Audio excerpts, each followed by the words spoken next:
আমাদেরকে প্রতিজ্ঞা করতে হবে এই রমাদানে আমরা নেকামল করবই করব এবং কোনো আমল, কোনো ভালো কাজ, কোনো সুন্নাহ এটা করার ব্যাপারে কোনো প্রকার অলসতা করব না। কারণ ভাইরা আমার, রমজান মাস পেয়েও যদি আল্লাহর কাছে কেউ ক্ষমা না পায়, একটা প্রসিদ্ধ হাদিস আপনারা সবাই কম বেশি শুনেছেন যে নবী সাল্লাল্লাহু আলাইহি সাল্লামের কাছে জিবরিল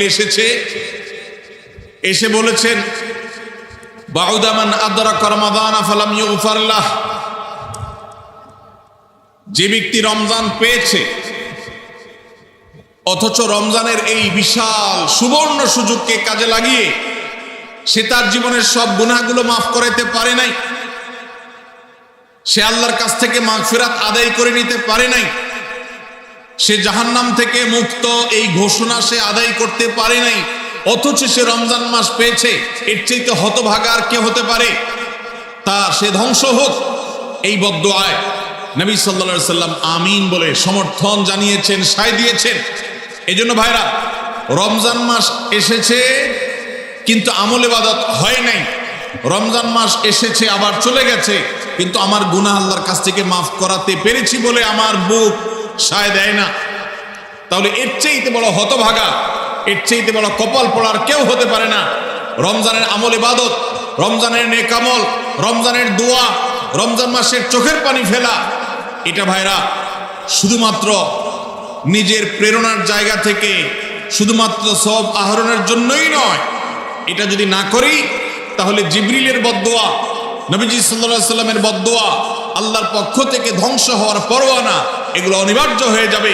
এই কথা চিন্তা করে এখন থেকে রমাদান কেন্দ্রিক প্রস্তুতির অংশ হিসাবে আমাদেরকে প্রতিজ্ঞা করতে হবে, এইবারের রমাদানের প্রতিটা দিন আমি আল্লাহর কাছে চোখের পানি ফেলে একটা নির্দিষ্ট সময় কান্নাকাটি করব, আমার গুনাহ খাতাগুলোকে মাফ করাবো, জাহান্নামীদের তালিকা আমার নাম যদি কোনো কারণে যেয়ে থাকে, আমি এমন ভাবে রোনাজারি করব, এমন ভাবে ইস্তেগফার করব, এমন ভাবে চোখের পানি ফেলবো, একান্ত নীরবে আল্লাহর সাথে কথা বলবো যেন আমার সমস্ত গুনাহগুলো মাফ হয়, জাহান্নামীদের তালিকা থেকে যেন আমার নাম কেটে যায়।